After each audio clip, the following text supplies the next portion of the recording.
ಧರ್ಮ ವಿಜ್ಞಾನ ವೈರಾಗ್ಯ ಪರಮೈಶ್ವರ್ಯಶಾಲಿನಃ ಆನಂದತೀರ್ಥ ಭಗವತ್ಪಾದಾನ್ ವಂದೇ ನಿರಂತರಂ.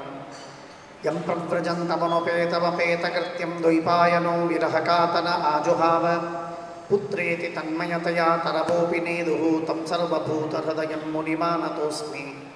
ಆನಂದತೀರ್ಥೋಪದಿಷ್ಟೋ ನಿಧಿರ್ನಾರಾಯಣಃ ಕ್ವಯಃ ಪ್ರದರ್ಶಿತೋ ಯೇನ ಸಮ್ಯಕ್ ಜಯತೀರ್ಥಂ ತಮಾಶ್ರಯೇ. ಶಾಸ್ತ್ರೇಷು ಪಾರದರ್ಶ್ವಾನಂ ಶಾಸ್ತ್ರಜ್ಞೇಷು ಚ ವತ್ಸಲಂ ದೀನಭಕ್ತೋದ್ಧಾರಕರಂ ಸತ್ಯಾತ್ಮಾನಂ ಗುರುಂ ಭಜೆ. ವೇದೇಶ ಮುನಿಸತ್ಪಾದ ಸೇವಾ ಸಂಪ್ರಾಪ್ತ ವೈಭವಾನ್ ಯಾದವಾರ್ಯಾನ್ ವರಸುಧಾ ಟೀಕಾಕಾರಾನ್ ವಯಂ ನಮಃ. ವಿದ್ಯಾಪೀಠ ವಿಧಾತಾರಂ ವಿದ್ಯಾವಾರಿಧಿ ಚಂದಿರಂ ವಿದ್ಯಾರ್ಥಿವತ್ಸಲಂ ವಂದೇ ಮಹಾಮಹಿಮ ಸದ್ಗುರುಂ. ಶ್ರೀ ಗುರುಭ್ಯೋ ನಮಃ. ಹರಿ ಓಂ.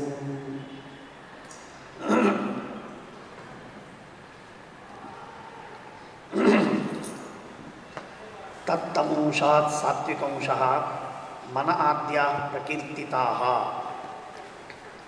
ಹಿಂದೆ ಮಹತ್ತತ್ವದ ಸತ್ವರಜೋಗುಣ ಗುಣಗಳಲ್ಲಿ ತಮೋಗುಣದಿಂದ ಅಹಂಕಾರ ತತ್ವ ನಿಷ್ಪನ್ನವಾಯಿತು ಅಂತ ಹಿಂದೆ ಹೇಳಿದ್ದಾಗಿದೆ. ಆ ಅಹಂಕಾರ ತತ್ವದಲ್ಲಿ ಪುನಃ ಸತ್ವಗುಣ ರಜೋಗುಣ ತಮೋಗುಣ ಅಂತ 3 ಭಾಗಗಳಿವೆ. ಅದರಲ್ಲಿಯ ತಮೋಗುಣದಲ್ಲೂ ಮತ್ತೆ 3 ಭಾಗಗಳು. ಅಂದರೆ ಅಹಂಕಾರ ತತ್ವದಲ್ಲಿಯ ತಮೋಗುಣದಲ್ಲಿ ಸಾತ್ವಿಕ ರಾಜಸ ತಾಮಸ ಎಂಬ 3 ಭಾಗಗಳಿವೆ.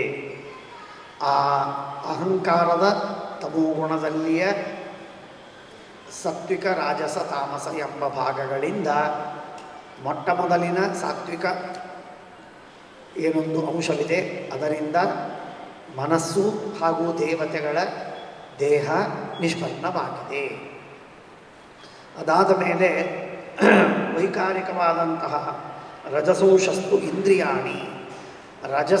ರಜೋಗುಣವೇನಿದೆ ಅಹಂಕಾರ ತತ್ವದಲ್ಲಿರುವ ಸಾತ್ವಿಕಾಂಶ ರಾಜಸಂಶಗಳಲ್ಲ, ಕಿಂತು ಅಹಂಕಾರದಲ್ಲಿಯ ತಮೋಗುಣದಲ್ಲಿ 3 ಭಾಗ. ಆ ರಜೋಗುಣ ಏನಿದೆ ಆ ರಜೋಗುಣದಿಂದ ಇಂದ್ರಿಯಾಣಿ ಎಲ್ಲ ಇಂದ್ರಿಯಗಳು ಹುಟ್ಟಿವೆ. ಆಮೇಲೆ ತಮಸೋಂಶ್ಚ ಖಾದಯ ಅಹಂಕಾರದಲ್ಲಿಯ ತಮೋಗುಣದಿಂದ ಶಬ್ದಸ್ಪರ್ಶ ರೂಪ ರಸಗಂಧವೆಂಬ ತನ್ಮಾತ್ರಾಗಳು ಹಾಗೂ ಆಕಾಶ ವಾಯು ಮತ್ತು ತೇಜಸ್ಸು ಪೃಥಿವಿ ಎಂಬಂತಹ ಪಂಚಮಹಾಭೂತಗಳು ಇವುಗಳು ಹುಟ್ಟಿವೆ ಇತ್ಯಾದಿ ತತ್ವ ವಿವೇಕೆ. ಇಲ್ಲಿ ತನ್ಮಾತ್ರ ದ್ರವ್ಯಶಕ್ತಿಮಾನ್ ಅಂತನ್ನುವಂತಹ ಒಂದು ವಾಕ್ಯ. ಆ ವಾಕ್ಯಕ್ಕೆ ಅರ್ಥವನ್ನು ಬರೀತಾರೆ, ಭೂತಾನಿ ದ್ರವ್ಯಶಕ್ತೀನಿ ಭೂತೇಷು ದ್ರವಣಂ ಯತಃ. ಭೂತಾನಿ ದ್ರವ್ಯಶಕ್ತೀನಿ. ಸ್ವಲ್ಪ ಈ ದ್ರವ್ಯ ಎಂಬಂತಹ ಶಬ್ದಕ್ಕೆ ಶ್ರೀಮದಾಚಾರ್ಯರು ಹೇಳುವ ಅರ್ಥವೇನಿದೆ, ಇದೊಂದು ವಿಶಿಷ್ಟವಾದ ಅರ್ಥ. ಅದನ್ನು ನಾವು ತಿಳಿಬೇಕು. ಧ್ರುಗತೌ ಎನ್ನುವ ಶಬ್ದಕ್ಕೆ ಧಾವಿಸು, ಹರಿ, ಓಡು, ವೇಗದಿಂದ ಹೋಗು ಅನ್ನುವ ಅರ್ಥವಿದೆ. ದ್ರವ್ಯ ಎನ್ನುವ ಶಬ್ದಕ್ಕೆ ಹೋಗಲ್ಪಡುವಂಥದ್ದು, ಧಾವಿಸಿ ಹಿಡಿಯಲ್ಪಡಬೇಕಾದದ್ದು, ಓಡಿ ಹೋದವರಿಗೆ ಯಾವುದು ಮೊದಲು ಸಿಗತ್ತೋ ಅದು. ಇಬ್ಬರೂ ಧಾವನ ಮಾಡ್ತಾರೆ. ಇಬ್ಬರು ಓಡಿ ಹೋಗುವಾಗ, ಸ್ಪರ್ಧೆಯಿಂದ ಹೋಗುವಾಗ ಯಾವುದು ಮೊದಲು ಸಿಗ್ತದೆ, ವೇಗದಿಂದ ಹೋದವರಿಗೆ ಮೊದಲು ಸಿಗುತ್ತದೋ ಅದು ದ್ರವ್ಯ ಅಂತ ಈ ರೀತಿಯಾಗಿ ಹೇಳಿದ್ದಾರೆ. ಹಾಗಾಗಿ ಆ ಲೆಕ್ಕದಲ್ಲಿ ಪೃಥ್ವಿ, ಅಪ, ತೇಜ, ವಾಯು ಎಂಬಂತಹ ಪದಾರ್ಥಗಳು ಇವೆಲ್ಲವೂ ಕೂಡ ದ್ರವ್ಯ. ಭೂತಾನಿ ದ್ರವ್ಯಶಕ್ತೀನಿ. ಯಾಕೆ ಅಂದರೆ ಭೂತೇಷು ದ್ರವಣಂ ಯತಃ. ಅಲ್ಲಿ ಗಿಡವಿದೆ, ಇಲ್ಲೊಂದು ಕಲ್ಲಿದೆ, ಅಲ್ಲಿ ಬೆಟ್ಟವಿದೆ, ಅಲ್ಲಿ ಹಣ್ಣು ಇಟ್ಟಿದ್ದೇವೆ ಅಂತ ಹೇಳಿ ದೂರದಲ್ಲಿದ್ದ ಆ ವಸ್ತುವನ್ನು ಕುರಿತು ಇಬ್ಬರು ಧಾವಮಾನರಾದಾಗ, ವೇಗದಿಂದ ಹೋಗುವಾಗ, ಆಗ ಮೊಟ್ಟ ಮೊದಲು ವೇಗದಿಂದ ಹೋದವನಿಗೆ ಸಿಗುವಂಥದ್ದು. ವೇಗದಿಂದ ಹೋಗದೆ ನಿಧಾನಕ್ಕೆ ಹೋದವನಿಗೆ ಸಿಗುವುದಿಲ್ಲ. ಇದು ಈ ಎಲ್ಲ ಉಳಿದೆಲ್ಲ ಮಾತುಗಳು ಮುಖ್ಯವಾದದ್ದಲ್ಲ. ದ್ರವ್ಯ ಎನ್ನುವ ಶಬ್ದಕ್ಕೆ ಈ ವಿಧವಾದಂತಹ ಪದಾರ್ಥಗಳು ಅಂತ. ತಥಾ ತನ್ಮಾತ್ರ ಶಕ್ತಿನಿ ಶಬ್ದಾಧ್ಯಾತ್ಮಕತಾ ಯತಃ. ತನ್ಮಾತ್ರ ಶಕ್ತಿ ಅಂತೂ ಕರೀತಾರೆ ಇದನ್ನು, ದ್ರವ್ಯಶಕ್ತಿ ಅಂತೂ ಕರೀತಾರೆ, ತನ್ಮಾತ್ರ ಶಕ್ತಿ ಅಂತೂ ಕರೀತಾರೆ. ತನ್ಮಾತ್ರ ಶಕ್ತಿ ಅಂತಂದರೆ ಏನರ್ಥ ಅಂತಂದರೆ, ತನ್ಮಾತ್ರ ಎನ್ನುವ ಶಬ್ದಕ್ಕೆ ಶಬ್ದಸ್ಪರ್ಶ ರೂಪ ರಸಗಂಧಗಳು ಅಂತರ್ಥ. ಆ ಶಬ್ದಸ್ಪರ್ಶ ರೂಪ ರಸಗಂಧಗಳೇನಿವೆಯಲ್ಲ ಅವುಗಳು ಅವೆಲ್ಲವೂ ಕೂಡ ಶಬ್ದಾದ್ಯಾಹ ತದಾತ್ಮಕತಾ. ಅಂದರೆ ಶಬ್ದಾಧ್ಯಾತ್ಮಕ ಯತಃ ತೇಷಾಂ ಶಬ್ದಾಧ್ಯಾತ್ಮಕತಾ ಮೀಯಂತೆ ಇತಿ ಮಾತ್ರಾಃ ಶಬ್ದಾದ್ಯಾಹ. ಮಾತ್ರ ಎಂದರೆ ನಮ್ಮ ಶ್ರೋತ್ರೇಂದ್ರಿಯದಿಂದ ಗ್ರಾಹ್ಯವಾದದ್ದು ಶಬ್ದ, ತ್ವಗಿಂದ್ರಿಯದಿಂದ ಗ್ರಾಹ್ಯವಾದದ್ದು ಸ್ಪರ್ಶ, ಘ್ರಾಣೇಂದ್ರಿಯದಿಂದ ಗ್ರಾಹ್ಯವಾದದ್ದು ಗಂಧ. ಹೀಗೆ ಎಲ್ಲ ಇಂದ್ರಿಯಗಳಿಂದ ನೀಯಂತೆ ಜ್ಞಾತವಾಗುತ್ತವೆ, ಅನುಭವಕ್ಕೆ ಗೋಚರವಾಗುತ್ತವೆ, ಅನುಭವಿಸುತ್ತೇವೆ ನಾವದನ್ನು. ಆದ್ದರಿಂದ ಮಾತ್ರ ಎಂದರೆ ಶಬ್ದಸ್ಪರ್ಶ ರೂಪರಸಗಂಧಗಳು ಎಂದರ್ಥ. ಆ ಶಬ್ದಾದ್ಯಾಹ ತದಾತ್ಮಕತಾ ಅದರ ಪರಿಣಾಮ ರೂಪವಾಗಿದೆ ಈ ಆಕಾಶಾದಿ ಪಂಚಭೂತಗಳು. ಆದ್ದರಿಂದಾಗಿ ತನ್ಮಾತ್ರ ಶಕ್ತಿ ಅಂತ ಈ ರೀತಿಯಾಗಿ ಅವುಗಳನ್ನು ಕರೆಯುತ್ತಾರೆ. ಹೀಗಾಗಿ ಭೂತಸರ್ಗಸ್ತೃತೀಯಸ್ತು ತನ್ಮಾತ್ರ ದ್ರವ್ಯಶಕ್ತಿಮಾನ್. ತನ್ಮಾತ್ರ ಶಕ್ತಿ ಹಾಗೂ ದ್ರವ್ಯಶಕ್ತಿ ಉಳ್ಳದ್ದಾಗಿದೆ ಭೂತಸರ್ಗ. ಪಂಚಮಹಾಭೂತಗಳಿಗೆ ದ್ರವ್ಯಶಕ್ತಿ ಉಂಟು, ತನ್ಮಾತ್ರ ಶಕ್ತಿ ಉಂಟು.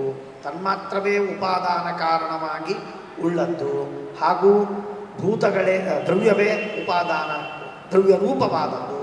ಆದ್ದರಿಂದಾಗಿ ಇವುಗಳಿಗೆ ದ್ರವ್ಯಶಕ್ತಿಮಾನ್ ಹಾಗೂ ತನ್ಮಾತ್ರ ಶಕ್ತಿಮಾನ್ ಎಂಬುದಾಗಿ ಪಂಚಮಹಾಭೂತಗಳಿಗೆ ಕರೆಯುತ್ತಾರೆ. ಈ ಪಂಚಮಹಾಭೂತಗಳು ಅನ್ನೋದು ಇದು ಭೂತಸರ್ಗ ಎಂಬುದಾಗಿ ಇದನ್ನು ಕರೆಯೋದು. ಆಮೇಲೆ ಹೇಳ್ತಾರೆ,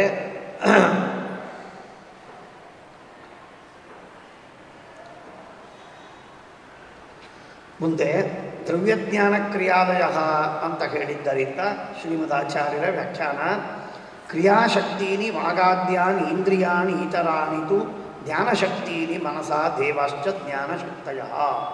ಕ್ರಿಯಾಶಕ್ತೀನಿ ವಾಗಾದ್ಯಾನಿ ಇಂದ್ರಿಯಾಣಿ. ವಾಗೀಂದ್ರಿಯವೇ ಮೊದಲಾಗಿರುವಂತಹ ಯಾವ ಇಂದ್ರಿಯಗಳೋ ಇವು ಕ್ರಿಯಾಶಕ್ತಿ ಉಳ್ಳದ್ದು. ಕ್ರಿಯಾಶಕ್ತಿ ಕ್ರಿಯೆಯನ್ನು ಹುಟ್ಟಿಸುವಂತಹ ಕಾರ್ಯಗಳನ್ನು ಮಾಡುವಂತಹ ಶಕ್ತಿ ಉಳ್ಳದ್ದು. ಆದ್ದರಿಂದಾಗಿ ಕ್ರಿಯಾಶಕ್ತಿ ಅಂತ ಕರೀತಾರೆ. ಕೈಕಾಲುಗಳು ಕರ್ಮೇಂದ್ರಿಯಗಳಿ ಕ್ರಿಯಾಗಳನ್ನು ಹುಟ್ಟಿಸುತ್ತವೆ, ಆದ್ದರಿಂದ ಅವುಗಳಿಗೆ ಕ್ರಿಯಾಶಕ್ತಿ ಸ್ಪಷ್ಟ. ಇತರಾಣಿ ಇಂದ್ರಿಯಾಣಿ, ಬೇರೆ ಇಂದ್ರಿಯಗಳು ಜ್ಞಾನಶಕ್ತಿನಿ. ಚಕ್ಷುರಿಂದ್ರಿಯ ಜ್ಞಾನವನ್ನು ಹುಟ್ಟಿಸ್ತದೆ, ಜ್ಞಾನವನ್ನು ಹುಟ್ಟಿಸುವ ಶಕ್ತಿ ಉಳ್ಳದ್ದು. ಶ್ರೋತ್ರೇಂದ್ರಿಯ ಶಬ್ದದ ಜ್ಞಾನವನ್ನು ಹುಟ್ಟಿಸುವ ಶಕ್ತಿ ಉಳ್ಳದ್ದು. ಹೀಗೆ ಎಲ್ಲ 5 ಇಂದ್ರಿಯಗಳು ಪಂಚ ಜ್ಞಾನೇಂದ್ರಿಯಗಳು ಜ್ಞಾನವನ್ನು ಹುಟ್ಟಿಸುವ ಶಕ್ತಿ ಉಳ್ಳದ್ದು. ಆದ್ದರಿಂದಾಗಿ ಜ್ಞಾನಶಕ್ತಿ ಎಂದಾಗಿ ಅದನ್ನು ಕರೆಯುವುದು. ಕ್ರಿಯಾಶಕ್ತೀನಿ ವಾಗಾದ್ಯಾನಿ ಇಂದ್ರಿಯಾಣಿ ಇತರಾಣಿ ತು ಜ್ಞಾನಶಕ್ತೀನಿ ಮನಸಾ ದೇವಾಶ್ಚ ಜ್ಞಾನಶಕ್ತಯ. ಮನಸ್ಸಿನಿಂದ ಸಹಿತವಾದ ದೇವತೆಗಳು ಕೂಡ ಜ್ಞಾನಶಕ್ತಯ, ಅದ್ಭುತವಾದಂತಹ ಜ್ಞಾನವುಳ್ಳವು. ಒಬ್ಬೊಬ್ಬ ದೇವತೆಗೂ ಕೂಡ ಅದ್ಭುತವಾದಂತಹ ಜ್ಞಾನವಿದೆ, ಊಹ ಮಾಡಲಿಕ್ಕೆ ಸಾಧ್ಯವಿಲ್ಲದಷ್ಟು. ನಾವೆಲ್ಲ ಅತ್ಯಂತ ಕ್ಷುದ್ರರು, ಅತ್ಯಂತ ಅಲ್ಪರು, ನಮ್ಮ ಯೋಗ್ಯತೆ ಏನೂ ಇಲ್ಲ. ಆ ದೇವತೆಗಳು ಅಂತಂದರೆ ಮಾನವರಿಗಿಂತಲೂ ಅನೇಕ ಪಟ್ಟು ಉತ್ತಮರಾದವರು.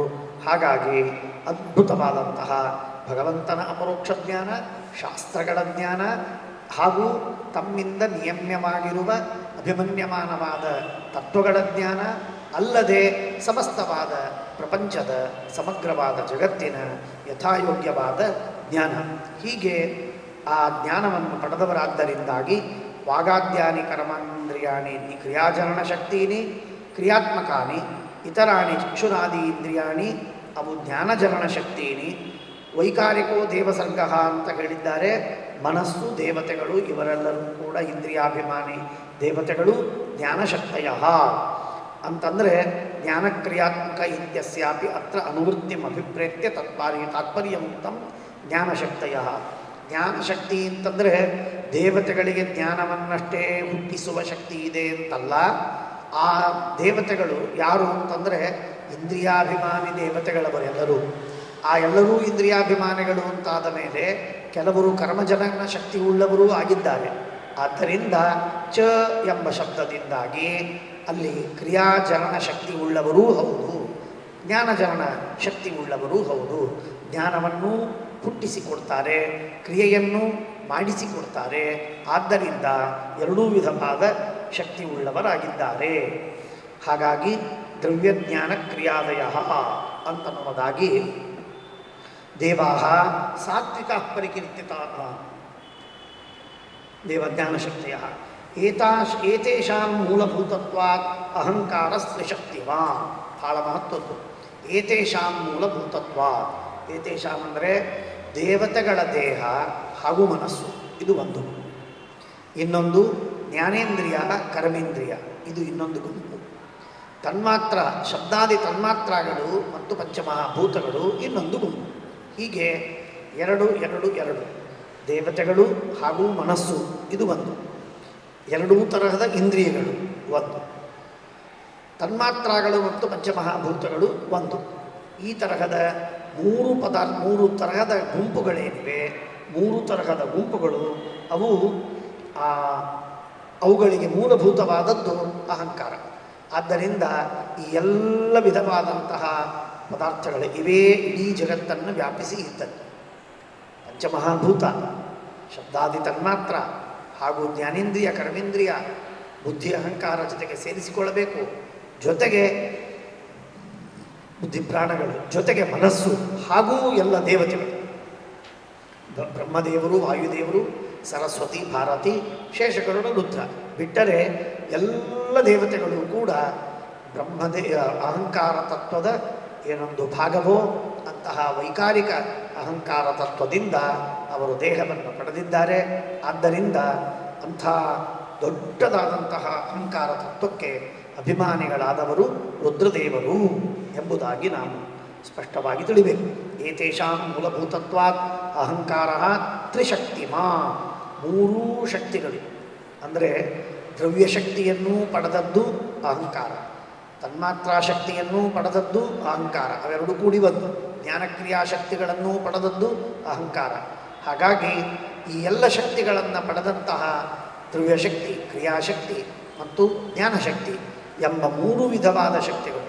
ದೇವತೆಗಳಿಗೂ ಮನಸ್ಸಿಗೂ ಜ್ಞಾನೇಂದ್ರಿಯಗಳಿಗೂ ಜ್ಞಾನಶಕ್ತಿ ಇದೆ, ಕರ್ಮೇಂದ್ರಿಯಗಳಿಗೆ ಕರ್ಮಶಕ್ತಿ ಇದೆ, ತನ್ಮಾತ್ರ ಮತ್ತು ಭೂತಗಳಿಗೆ ದ್ರವ್ಯಶಕ್ತಿ ಇದೆ.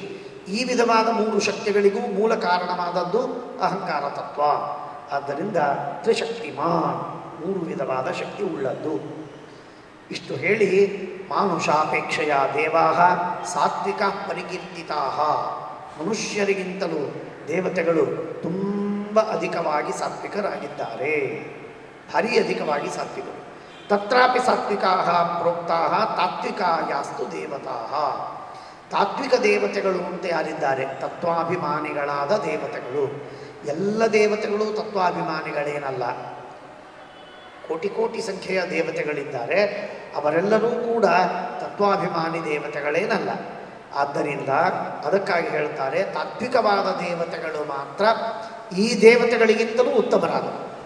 ಹಾಗಾಗಿ ಇದಕ್ಕೆ ಅಪವಾದಗಳಿವೆ, ಇಲ್ಲ ಅಂತಿಲ್ಲ. ತತ್ವಾಭಿಮಾನಿಗಳಾಗದಿರುವ ದೇವತೆಗಳೂ ಉತ್ತಮರಾದವರಿದ್ದಾರೆ, ಇಲ್ಲ ಅಂತಿಲ್ಲ. ತತ್ವಾಭಿಮಾನಿಗಳಾಗದಿರುವ ಋಷಿಗಳೂ ಉತ್ತಮರಾದವರಿದ್ದಾರೆ, ನಾರದಾದಿಗಳು, ಭೃಗುವಾದಿಗಳು, ವಿಶ್ವಾಮಿತ್ರಾದಿಗಳು.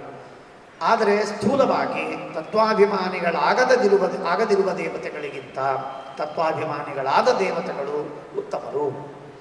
ತತ್ರಾಪಿ ಸಾತ್ವಿಕ ಪ್ರೋಕ್ತಾ ತಾತ್ವಿಕಾ ಯಾಸ್ತು ದೇವತಾ. ತತ್ರಾಪಿ ಸಾತ್ವಿಕೋ ರುದ್ರ. ಈ ತತ್ವಾಭಿಮಾನಿ ದೇವತೆಗಳಲ್ಲೂ ಅಧಿಕವಾಗಿ ಸಾತ್ವಿಕರಾದವರು ರುದ್ರದೇವರು. ತತ್ರಾಪಿತು ಚತುರ್ಮುಖ. ಆ ರುದ್ರದೇವರಿಗಿಂತಲೂ ಅತಿಶಯವಾಗಿ ಸಾತ್ವಿಕರಾದವರು ಚತುರ್ಮುಖ. ಅಂದರೆ ಸಾತ್ವಿಕ ಅಂದರೆ ಶಾಂತ, ಸೌಮ್ಯ, ಸಾಧು ಸ್ವಭಾವ, ಇಷ್ಟೇ ಅರ್ಥದಲ್ಲಿ ಮೆತ್ತಗೆ ಮಾತಾಡುವುದಿಲ್ಲ, ಯಾರ ಜೊತೆಗೆ ಜಗಳಾಡುವುದಿಲ್ಲ, ಈ ಅರ್ಥದಲ್ಲಿ ಸಾತ್ವಿಕ ಅಂತ ನಾವೇನು ಕನ್ನಡದಲ್ಲಿ ವ್ಯವಹಾರ ಮಾಡ್ತೇವೆ ಆ ಅರ್ಥದಲ್ಲಿ ಸರ್ವತಾ ಇಲ್ಲ. ಸಾತ್ವಿಕ ಅಂದರೆ ಸತ್ವಗುಣ ಪ್ರಚುರವಾಗಿ ಇದೆ. ಸತ್ವಗುಣ ಪ್ರಚುರವಾಗಿದೆ ಅಂತಂದರೆ ಪ್ರಧಾನವಾಗಿ ಜ್ಞಾನಭಕ್ತಿಗಳು ಸತ್ವಗುಣದ ಮಹಾಕಾರ್ಯ, ಅತ್ಯಂತ ಪ್ರಧಾನವಾದ ಕಾರ್ಯ ಜ್ಞಾನಭಕ್ತಿಗಳು. ಆ ಜ್ಞಾನಭಕ್ತಿಗಳು ಭಕ್ತಿಜ್ಞಾನಗಳು ಬ್ರಹ್ಮದೇವರಲ್ಲಿ ಅತ್ಯಧಿಕವಾಗಿದೆ. ಆದ್ದರಿಂದಾಗಿ ಅವರು ಅಧಿಕ ಸಾತ್ವಿಕರು ಎಂಬುದಾಗಿ ಅವರನ್ನು ಕರೆಯುವರು. ಇನ್ನು ಅವಿಕಾರವು ಬ್ರಹ್ಮರುದ್ರವು ದೇಹ ಭೇದಾದಿ ಸಂಭವೇ ವಿಕಾರವಂತ ಇಂದ್ರಾದ್ಯಾ ತಸ್ಮಾತ್ ವೈಕಾರಿಕಾ ಮತಾಃ. ವೈಕಾರಿಕ ದೇವತೆಗಳು ಅಂತ ಹೇಳಿ ಇವರನ್ನು ಕರೀತಾರೆ. ದೇವತೆಗಳನ್ನು ವೈಕಾರಿಕ, ಇಂದ್ರಾದಿ ದೇವತೆಗಳನ್ನು ವೈಕಾರಿಕ ಅಂತ ಕರೆಯುವುದಕ್ಕೆ ಕಾರಣವೇನು ಅಂತ ಪ್ರಶ್ನೆ ಬಂದರೆ ಅದಕ್ಕೆ ಒಂದು ವ್ಯವಸ್ಥೆಯನ್ನು ಮಾಡ್ತಾರೆ. ಬ್ರಹ್ಮದೇವರಿದ್ದಾರೆ, ಬ್ರಹ್ಮ ವಾಯು ಪುರುಷರಲ್ಲಿ, ಬ್ರಹ್ಮ ವಾಯು ಶೇಷಗರುಡ ರುದ್ರ, ಈ 5 ಜನರೇನಿದ್ದಾರಲ್ಲ, ಗರುಡ ಎಂದು ಹೇಳಿದಾಗ ಗರುಡನನ್ನು ತೆಗೆದುಕೊಳ್ಳಿ ಬರ್ತದೆ, ಶೇಷ ಅಂತ ಹೇಳಿದಾಗ ರುದ್ರ ಮತ್ತು ಶೇಷನನ್ನು ತೆಗೆದುಕೊಳ್ಳಲು ಬರುತ್ತದೆ, ಬ್ರಹ್ಮ ಎಂದು ಹೇಳಿದಾಗ ಬ್ರಹ್ಮ ವಾಯುವನ್ನು ತೆಗೆದುಕೊಳ್ಳಿ ಬರ್ತದೆ. ಹಾಗಾಗಿ ಅವಿಕಾರವು ಬ್ರಹ್ಮರುದ್ರವು ದೇಹ ಭೇದಾದಿ ಸಂಭವೇ. ರುದ್ರ ಎನ್ನುವುದಾಗಿ ಹೇಳಿದಾಗ ರುದ್ರನಿಗೆ ಸಮಾನರಾಗಿರುವ ಶೇಷ ಮತ್ತು ಗರುಡರು, ಅವರು ಒಟ್ಟಾರೆ 3. ಬ್ರಹ್ಮ ಎಂದು ಹೇಳಿದಾಗ ಬ್ರಹ್ಮ ಮತ್ತು ವಾಯು ಅವರಿಬ್ಬರಿಗೆ ಸಮಾನ. ಇವರು ದೇಹ ಭೇದಾದಿ ಸಂಭವೇ. ಇದನ್ನೆಲ್ಲ ಟಿಪ್ಪಣಿಕಾರರು ತುಂಬ ವಿಸ್ತಾರವಾಗಿ ಬಹಳ ಸುಂದರವಾಗಿ ವಿವರಣೆಯನ್ನು ಮಾಡಿದ್ದಾರೆ. ಶ್ರೀಮದಾಚಾರ್ಯರೇ ಸ್ವತಃ ಬಹಳ ಸುಂದರವಾಗಿ ಹೇಳ್ತಾ ಇದ್ದಾರೆ, ಅದರಲ್ಲಿ ವಿವಾದವಿಲ್ಲ. ಅದನ್ನು ವಿವರಣೆ ಮಾಡಿದ್ದು ಒಂದು ದೊಡ್ಡದಾದ ಲಾಭವೇ. ಬ್ರಹ್ಮರುದ್ರರೇನಾಯಿತು ಅಂತಂದರೆ ಮಹತ್ತತ್ವಾಭಿಮಾನಿಗಳಾಗಿ ಬ್ರಹ್ಮದೇವರು ಹುಟ್ಟಿದರು, ಅಹಂಕಾರ ತತ್ವಾಭಿಮಾನಿಗಳಾಗಿ ರುದ್ರದೇವರು ಜನಿಸಿದರು. ಇವರಿಬ್ಬರೂ ಅರ್ಥಾತ್ 5 ಜನರು ಹುಟ್ಟಿದಾಗ ಅವರಿಗೆ ಯಾವ ವಿಧವಾದ ವಿಕಾರವಾಗಲಿಲ್ಲ. ಏನು ವಿಕಾರ? ವಿಕಾರ ಅನ್ನುವ ಶಬ್ದಕ್ಕೆ ಅರ್ಥ ಏನು ಅಂದರೆ, ಸಾಮಾನ್ಯವಾಗಿ ವಿಕಾರ ಅಂತನ್ನುವ ಶಬ್ದಕ್ಕೆ ಇಲ್ಲಿ ಈ ಪ್ರಸಂಗದಲ್ಲಿ ಹೇಳುವಂತಹ ಮಾತೇನು ಅಂತಂದರೆ, ಏನಾಗ್ತದೆ ಅಂತಂದರೆ, ದೇಹ ಎಷ್ಟೆಷ್ಟು ಹೆಚ್ಚಿಗೆ ಬರ್ತಾ ಹೋಗ್ತದೋ, ಹೆಚ್ಚಿನ ಮುಂದೊಂದು ಜನ್ಮಗಳು ಬರ್ತಾ ಹೋಗ್ತದೆ, ಅಷ್ಟು ಜ್ಞಾನ ಮಲಿನವಾಗುವ ಸಂಭವವಿರ್ತದೆ. ಭಗವಂತನ ಜ್ಞಾನ, ಅಪರೋಕ್ಷ ಜ್ಞಾನ ಹಾಗೂ ಶಾಸ್ತ್ರಾದಿಗಳ ಜ್ಞಾನ, ಆ ಅಪರೋಕ್ಷ ಜ್ಞಾನಾದಿಗಳೇನಿವೆ ಆ ಜ್ಞಾನವು ಅದು ಮಲಿನವಾಗುವ ಸಂಭವವಿರ್ತದೆ. ಅರ್ಥಾತ್ ಮಲಿನವಾಗುವುದು ಅಂತ ನಾವು ಶಬ್ದವನ್ನಾಡ್ತೇವೆ, ಆದರೆ ನಿಜವಾಗಿ ಶಬ್ದವನ್ನಾಡಬೇಕಾದರೆ ತಿರೋಧಾನವಾಗ್ತದೆ, ತಿರೋಭಾವವಾಗ್ತಿರ್ತದೆ. ಎಷ್ಟೆಷ್ಟು ಹೆಚ್ಚಿಗೆ ಜನ್ಮ ಬರ್ತದೋ ಅಷ್ಟಷ್ಟು ತಿರೋಧಾವವಾಗುವ ಸಂಭವವಿರ್ತದೆ. ಹೀಗೆ ಬ್ರಹ್ಮದೇವರಿಗೆ ನಿಜವಾಗಿ ಸ್ವರೂಪದಲ್ಲಿ ಏನು ಜ್ಞಾನವಿದೆ ಅದು ಬ್ರಹ್ಮದೇವರು ಹುಟ್ಟಿದಾಗ ಆ ಜ್ಞಾನ ಹೋಗಬೇಕು, as a law, as A rule. ಹಾಗೆಯೇ ಬ್ರಹ್ಮದೇವರಿಗಾಗಲಿ ವಾಯುದೇವರಿಗಾಗಲಿ ಸರ್ವಥಾ ಜ್ಞಾನದ ಲೋಪ, ಜ್ಞಾನದಲ್ಲಿ ತಿರೋಭಾವ ಆಗುವುದಿಲ್ಲ. ಇದೇ ವಿಕಾರ. ಈ ವಿಕಾರ ಇಲ್ಲ, ಆದ್ದರಿಂದ ಅವಿಕಾರರು ಬ್ರಹ್ಮದೇವ, ವಾಯುದೇವ, ರುದ್ರದೇವ, ಶೇಷ, ಗರುಡ, ಈ 5 ದೇವತೆಗಳೇನಿದ್ದಾರೆ, ಈ 5 ದೇವತೆಗಳಿಗೆ ಜನ್ಮವನ್ನು ತಾಳಿದ ಮಾತ್ರಕ್ಕೆ ಅವರಿಗೆ ಸರ್ವಥಾ ಜ್ಞಾನಲೋಪ, ಜ್ಞಾನದ ತಿರೋಧಾನ ಆಗುವುದಿಲ್ಲ. ಅವಿಕಾರವು ಬ್ರಹ್ಮರುದ್ರವು ದೇಹಭೇದಾದಿ ಸಂಭವೇ. ದೇಹಭೇದ, ಭಿನ್ನ ಭಿನ್ನ ದೇಹಗಳು ಅಥವಾ ದೇಹ ವಿಶೇಷ, ದೇಹ ವಿಶೇಷವು ಬಂದರೂ ಕೂಡ ಅವರಿಗೆ ವಿಕಾರವಾಗಲಿಲ್ಲ. ಆದರೆ ಇಂದ್ರಾದ್ಯಾಹ, ಇಂದ್ರದೇವರಿಂದ ಆರಂಭ ಮಾಡಿಕೊಂಡು ಸಕಲ ದೇವತೆಗಳು, ಇಂದ್ರನೇ ಉತ್ತಮ, ಅವರಿಗಿಂತ ಮತ್ತೊಬ್ಬರು ಯಾರೂ ಉತ್ತಮರಿಲ್ವೇ ಇಲ್ಲ. ಆ ಇಂದ್ರದೇವರನ್ನು ಆರಂಭ ಮಾಡಿಕೊಂಡು ಸಕಲ ದೇವತೆಗಳು ಕೂಡ ಹೊಸದೊಂದು ಜನ್ಮ ಪಡೆದರು ಅಂತಂದರೆ ಅಲ್ಲೊಂದು ಜ್ಞಾನದ ಲೋಪ ಆಗುತ್ತೆ. ಮತ್ತೊಮ್ಮೆ ಜನ್ಮ ಪಡೆದರೆ ಮತ್ತೊಂದು ಸ್ವಲ್ಪ ಜ್ಞಾನ ಆ ಜನ್ಮದಲ್ಲಿ, ಮೂಲ ರೂಪದಲ್ಲ, ಆ ಜನ್ಮದಲ್ಲಿ ಸ್ವಲ್ಪ ಜ್ಞಾನ ತಿರೋಧ. ಇದು ಶ್ರೀಮದ್ ಆಚಾರ್ಯರು ತಾತ್ಪರ್ಯನಿರ್ಣಯದಲ್ಲಿ 22ನೇ ಅಧ್ಯಾಯದಲ್ಲಿ ಮಾತನ್ನು ಹೇಳ್ತಾರೆ. ಹಾಗಾಗಿ ಈ ರೀತಿಯಾಗಿ ಎಷ್ಟೆಷ್ಟು ಜನ್ಮಗಳು ಹೆಚ್ಚಾಗ್ತಾ ಬರ್ತವೋ ಆ ರೀತಿಯಾಗಿ ಜ್ಞಾನದಲ್ಲಿ ತಿರೋಭಾವ, ಜ್ಞಾನದಲ್ಲಿ ಕಡಿಮೆತನ ಅನ್ನುವುದು ಬರ್ತದೆ. ಆದ್ದರಿಂದ ವಿಕಾರವಂತ ಇಂದ್ರಾದ್ಯಾಹ, ಇಂದ್ರಾದಿ ದೇವತೆಗಳಿಗೆ ವಿಕಾರವಿದೆ. ವಿಕಾರವಿದ್ದದ್ದರಿಂದ ಬಹಳ ಮಹತ್ವ ಏನಾಯ್ತು ಈಗ? ಆದ ಕಾರಣಕ್ಕಾಗಿ ಅವರಿಗೆ ವೈಕಾರಿಕ ಅಂತ ಹೆಸರು. ಅಂದರೆ ಯಾರು ವೈಕಾರಿಕರಾದರು ಅಂದರೆ ಬ್ರಹ್ಮದೇವರಲ್ಲ, ವಾಯುದೇವರಲ್ಲ, ರುದ್ರ ಶೇಷ ಗರುಡ ಅಲ್ಲ, ಕಿಂತು ಕೇವಲ ಇಂದ್ರದೇವರಿಂದ ಆರಂಭ ಮಾಡಿಕೊಂಡು ಮುಂದಿನ ಎಲ್ಲ ದೇವತೆಗಳು ವೈಕಾರಿಕ ಎಂದು ಕರೆಯಲ್ಪಡ್ತಾರೆ. ಯಾಕೆಂದರೆ ದೇವ ಅಂತಂದಾಗ, ನಾನು ಮೊದಲೇ ಹೇಳಿದೆ, ದೇವ ಅಂತಂದಾಗ ದೊಡ್ಡ ಜ್ಞಾನವಿದ್ದವರು. ತತ್ರಾಪಿ ನದೇವ ಪದವಿಂ ಪ್ರಾಪ್ತಾಹ ಬ್ರಹ್ಮದರ್ಶನವರ್ಜಿತಾಹ ಎಂಬುದಾಗಿ ಭಗವಂತನ ಸಾಕ್ಷಾತ್ಕಾರವಿಲ್ಲದಿದ್ದರೆ ಅವರು ದೇವತೆಗಳೇ ಆಗಲು ಸಾಧ್ಯವಿಲ್ಲ ಅಂತನ್ನುವುದಾಗಿ ಶ್ರೀಮದಾಚಾರ್ಯರ ವ್ಯವಸ್ಥೆ ನಿರ್ಣಯವನ್ನು ನಾವು ಗೀತಾ ತಾತ್ಪರ್ಯದಲ್ಲಿ ಕೇಳ್ತೇವೆ. ಆದ್ದರಿಂದ ಅಪರೋಕ್ಷ ಜ್ಞಾನವಿಲ್ಲದೆ ದೇವತ್ವ ಪದವಿ ಅಂತನ್ನೋದೇ ಸಿಗುತ್ತಿಲ್ಲ. ದೇವತ್ವ ಸಿಕ್ಕಿದೆ ಅಂದರೆ ಮಹಾಜ್ಞಾನವಿದೆ. ಅಂಥ ಜ್ಞಾನವುಳ್ಳವರು ಸ್ವರೂಪತಃ ಅಷ್ಟು ದೊಡ್ಡ ಜ್ಞಾನವಿದ್ದವರಾದರೂ ಕೂಡ ಯಾವಾಗ ಅವರು ಅಹಂಕಾರ ತತ್ವದಿಂದ ದೇಹವನ್ನು ಪಡೆದು ಹುಟ್ಟುತ್ತಾರೆ, ಆಗ ಅವರಿಗೆ ಸ್ವಲ್ಪ ಜ್ಞಾನದಲ್ಲಿ ತಿರೋಧಾನವಾಗ್ತದೆ. ಆದ್ದರಿಂದ ವಿಕಾರವುಳ್ಳವರಾದರು. ಅದಕ್ಕಾಗಿ ಅವರಿಗೆ ವೈಕಾರಿಕ ಎಂಬುದಾಗಿ ಹೆಸರು ಬಂತು. ಹೀಗೆ ಶ್ರೀಮದಾಚಾರ್ಯರು ವ್ಯವಸ್ಥೆಯನ್ನು ಮಾಡ್ತಾರೆ. ವಿಕಾರವಂತ ಇಂದ್ರಾದ್ಯಾಹ ತಸ್ಮಾತ್ ವೈಕಾರಿಕ ಮತಾಹ ತೇ ಏವ. ಇಷ್ಟಾಯಿತು. ಇದು ವೈಕಾರಿಕ ಅಹಂಕಾರ ತತ್ವದಿಂದ ಮೊಟ್ಟ ಮೊದಲು ಬಾರಿ ಸಾತ್ವಿಕ ಅಹಂಕಾರ ತತ್ವ, ವೈಕಾರಿಕ ಅಹಂಕಾರ ತತ್ವ ಎರಡು ಪರ್ಯಾಯ ಶಬ್ದಗಳು. ಆ ವೈಕಾರಿಕ ಅಹಂಕಾರ ತತ್ವವೋ ಸಾತ್ವಿಕ ಅಹಂಕಾರ ತತ್ವವೋ ಅದರಿಂದ ಹುಟ್ಟಿದ ಸಂದರ್ಭದಲ್ಲಿ ಅವರಿಗೆ ಮೊದಲನೇ ಬಾರಿ, ಆದ್ದರಿಂದ ಅವರಿಗೆ ವಿಕಾರವಾಗಿ ಬಿಟ್ಟಿತು. ನಿರ್ವಿಕಾರರಾಗಿ ಇರುವ ಅಲ್ಲಿಯವರೆಗೆ ನಿರ್ವಿಕಾರರಾಗಿ ಇದ್ದವರವರು, ನಿರ್ವಿಕಾರರಾಗಿ ಇದ್ದಂತಹ ಆ ದೇವತೆಗಳು, ಆ ನಿರ್ವಿಕಾರರಾದ ಆ ದೇವತೆಗಳು ಈ ಸಂದರ್ಭದಲ್ಲಿ ವಿಕಾರವನ್ನು ಹೊಂದಿದ್ದಾರೆ. ಆದ್ದರಿಂದ ಅಹಂಕಾರ ತತ್ವದಿಂದ ಹುಟ್ಟಿದಾಗ, ಅನಿರುದ್ಧ ನಾಮಕ ಪರಮಾತ್ಮನಿಂದ ಹುಟ್ಟಿದಾಗ ಅವರಿಗೆ ವಿಕಾರವಾಗಲಿಲ್ಲ. ಆದ್ದರಿಂದ ಅವರಿಗೆ ಆಗ ಆ ದೇವತೆಗಳು ಬ್ರಹ್ಮ ಸ್ವಯಂಭು ಪ್ರಾಣಾತ್ಮ ಶೇಷ ಗರುಡೇಶ ಮುಖಾತ್ ಸಮಗ್ರ ಅಂತ ಹೇಳಿ ಅನಿರುದ್ಧನಿಂದ ಎಲ್ಲ ದೇವತೆಗಳು ಹುಟ್ಟಿದರೂ ಕೂಡ ಅವರಿಗೆ ವಿಕಾರವಾಗುವುದಿಲ್ಲ. ಹೀಗೆ ಅನೇಕ ಬಾರಿ ಆ ದೇವತೆಗಳೆಲ್ಲರೂ ಹುಟ್ಟಿರಬಹುದು. ಆದರೆ ಬ್ರಹ್ಮದೇವರಿಂದ ವಾಯುದೇವರಿಂದ ಅನೇಕ ಬಾರಿ ಹುಟ್ಟಿದ್ದಾರೆ, ಆಗ ವೈಕಾರಿಕರಲ್ಲ. ರುದ್ರದೇವರಿಂದ ಅಭಿಮನ್ಯಮಾನವಾದ ಅಹಂಕಾರ ತತ್ವದ ಸಾತ್ವಿಕಾಂಶದಿಂದ, ತಮೋಗುಣದ ಸಾತ್ವಿಕಾಂಶದಿಂದ ದೇಹವನ್ನು ಪಡೆದು ಯಾವಾಗ ಹುಟ್ಟುವುದಕ್ಕೆ ಆರಂಭ ಮಾಡಿದರೋ ಆಗ ಅವರಿಗೆ ವಿಕಾರವಾಯಿತು. ಅದೇ ಇಂದ್ರಾದಿ ದೇವತೆಗಳು ಮತ್ತೊಮ್ಮೆ ಇಂದ್ರಿಯಾಭಿಮಾನಿ ದೇವತೆಗಳಾಗಿ ಹುಟ್ಟಿದರು. ಇಂದ್ರಿಯಾಭಿಮಾನಿ ದೇವತೆಗಳಾಗಿ ಹುಟ್ಟಿದಾಗ ಎರಡನೇ ಬಾರಿ ಹುಟ್ಟಿದರು. ಎರಡನೇ ಬಾರಿ ಹುಟ್ಟಿದಾಗ ಮತ್ತೆ ವಿಕಾರ ಹೆಚ್ಚಿಗೆ ಆಗಿತ್ತಲ್ಲ? ಹೌದು, ಹೆಚ್ಚಿಗೆ ಆಯಿತು. ಇನ್ನಷ್ಟು ಜ್ಞಾನದಲ್ಲಿ ತಿರೋಧಾನವಾಯಿತು. ವೈಕಾರಿಕ ಅಹಂಕಾರ ತತ್ವದಿಂದ ದೇಹವನ್ನು ಪಡೆದಂತಹ ಸ್ವರ್ಗದಲ್ಲಿರುವ ಯಾವ ದೇವತೆಗಳೋ ಅವರಿಗೆ ಎಷ್ಟು ಜ್ಞಾನವಿದೆ, ಅಥವಾ ಬ್ರಹ್ಮಾಂಡದ ಹೊರಗೆ, ಸ್ವರ್ಗ ಅಲ್ಲ ಬ್ರಹ್ಮಾಂಡದ ಹೊರಗೆ ಇರುವಂತಹ ಯಾವ ದೇವತೆಗಳೋ ಅವರಿಗೆ ಎಷ್ಟು ಜ್ಞಾನವಿದೆಯೋ ಅದಕ್ಕಿಂತಲೂ ಕಡಿಮೆಯಾದ ಆವಿರ್ಭಾವ, ಜ್ಞಾನದ ಆವಿರ್ಭಾವ ಅದು ಆ ಬ್ರಹ್ಮಾಂಡದ ಹೊರಗೂ ಇಂದ್ರಿಯಾಭಿಮಾನಿಗಳಾಗಿ ಹುಟ್ಟಿದಾಗ ಇನ್ನೂ ಕಮ್ಮಿಯಾಯಿತು.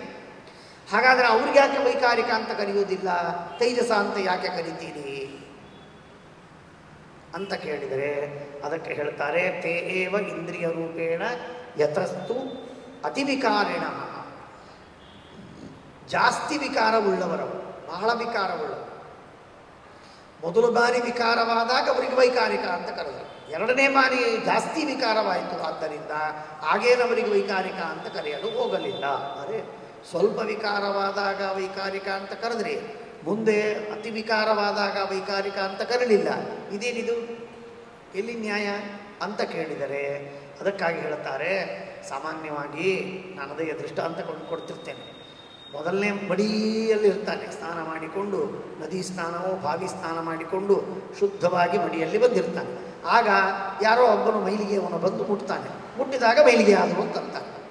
ಎರಡನೇದವನು ಮುಟ್ಟಿದರೆ ಮೈಲಿಗೆ ಆಯಿತು ಅಂತಂತಾರೆ. ಇಲ್ಲ, ಮೈಲಿಗೆ ಆಗಿತ್ತಲ್ಲ, ಮುಗಿದೋಯ್ತು. ಹಂಗೆ ಅಂತ ಶ್ರೀಮದಾಚಾರ್ಯರು ದೃಷ್ಟಾಂತ ಕೊಡ್ತಾರೆ. ಯತಸ್ತು ಅತಿವಿಕಾರಿಣ, ಬಹಳ ಅವರು ವಿಕಾರವಾಗಿದ್ದರೂ ಕೂಡ ಅವರಿಗೆ ಮುಂದೆ ಬರ್ತದೆ. ಅಲ್ಲ, ಮತ್ತು ತೈಜಸ ಅಂತ ಯಾಕೆ ಕರೀತಾರೆ ಅಂತಂದರೆ, ಎರಡನೇ ಬಾರಿ ಇಂದ್ರಿಯಾಭಿಮಾನಿಗಳಾಗಿ ಹುಟ್ಟಿದ್ದರೂ ಕೂಡ ಅವರ ಜ್ಞಾನ ಅಂದರೆ ತೇಜಸ್ಸು ಅಂದರೆ ಜ್ಞಾನ. ಆ ಜ್ಞಾನ ಅಪ್ರತಿಮವಾಗಿದೆ ಅನ್ನುವುದನ್ನು ಕಂಡು, ಆ ಅದ್ಭುತವನ್ನು ನೋಡಿ ಎರಡನೇ ಬಾರಿ ಜನ್ಮ ತಾಳಿದರೂ ಕೂಡ ಬಹಳಷ್ಟು ಜ್ಞಾನ ಲೋಪವಾಗಲಿಲ್ಲಲ್ಲಪ್ಪ ಈ ದೇವತೆಗಳಿಗೆ ಅಂತನ್ನುವ ಕೌತುಕದಿಂದ ಅವರನ್ನು ತೈಜಸ ಅಂತ ಕರೆದು. ತೇಜಸ್ಸಂದರೆ ಜ್ಞಾನ, ತೈಜಸ ಅಂದರೆ ಮಹಾಜ್ಞಾನಿಗಳು. ಅದಕ್ಕೆ ಜ್ಞಾನ ಮಾತ್ರ ಗುಣೋದ್ರಿಕ್ತಾ ತಸ್ಮಾತ್ ತೈಜಸ ನಾಮಕಾ, ತೈಜಸ ನಾಮಕ ಅಂತ ಆದರವರು. ಅಲ್ಲ, ಮತ್ತು ಅತಿವೈಕಾರಿಕ ಅಂತ ಕರಿಬೇಕಾಗಿತ್ತು, ಯಾಕೆ ಕರೀಲಿಲ್ಲ? ಅದಕ್ಕೆ ಹೇಳ್ತಾರೆ, ವೈಕಾರಿಕ ಅಂತನ್ನುವುದಕ್ಕೆ ಅರ್ಥ ಏನು ಅಂತಂದರೆ ಅವಿಕಾರಿತ್ವ ಯೋಗ್ಯತ್ವ. ವಿಕಾರವಾಗದೇ ಇರುವಂತಹ ಯೋಗ್ಯತೆ ಏನಿದೆ ಇದು ದೇವತೆಗಳಿಗೆ ಮೊದಲಿಗೆ ಇತ್ತು. ಮೊಟ್ಟ ಮೊದಲಿನ ಜನ್ಮವನ್ನು ತಾಳಿದಾಗಲೇ ಆ ಅವಿಕಾರಿತ್ವ ಯೋಗ್ಯತ್ವವನ್ನು ಕಳ್ಕೊಂಡ್ಬಿಟ್ರು.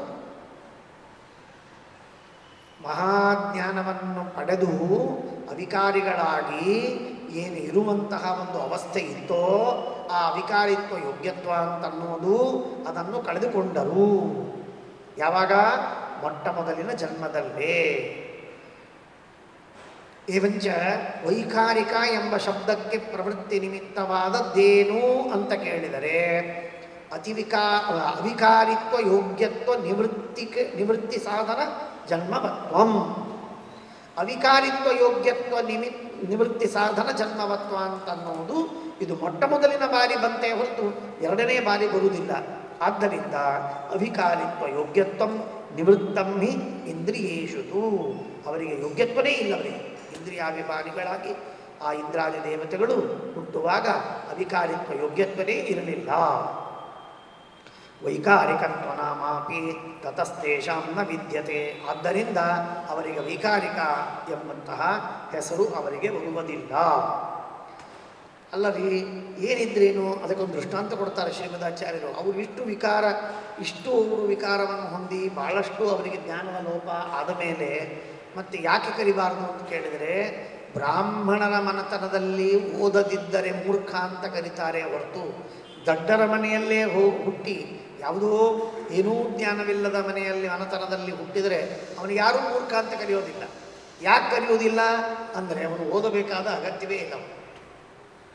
ಯಥಾ ವಿಪ್ರಕುಲೆ, ವಿಪ್ರ ಅಂದರೆ ವೇದಾದಿ ಶಾಸ್ತ್ರಗಳನ್ನು ತಿಳಿದಂತಹ ಬ್ರಾಹ್ಮಣರ ಮನೆತನದಲ್ಲಿ ಮೂರ್ಖ ಇತ್ಯಭಿಧೀಯತೆ. ದಡ್ಡನಾದವನಿಗೆ ಮೂರ್ಖ ಅಂತ ಕರೀತಾರೆ. ಯಾಕೆ? ವಿದ್ಯಾಯೋಗ್ಯತ್ವತಃ, ವಿದ್ಯೆಯನ್ನು ಪಡೆಯಲು ಯೋಗ್ಯನಾಗಿದ್ದಾನೆ, ಆದರೂ ವಿದ್ಯೆಯನ್ನು ಪಡೆಯಲಿಲ್ಲ ಅನ್ನುವ ಕಾರಣಕ್ಕಾಗಿ ಅವನಿಗೆ ಮೂರ್ಖ ಅಂತ ಕರೆಯುವುದು ರೂಢಿ ಇದೆ ಜಗತ್ತಿನಲ್ಲಿ. ಹೊರತು ಶೂದ್ರ ನ ಮೂರ್ಖ ಏವ ಸನ್.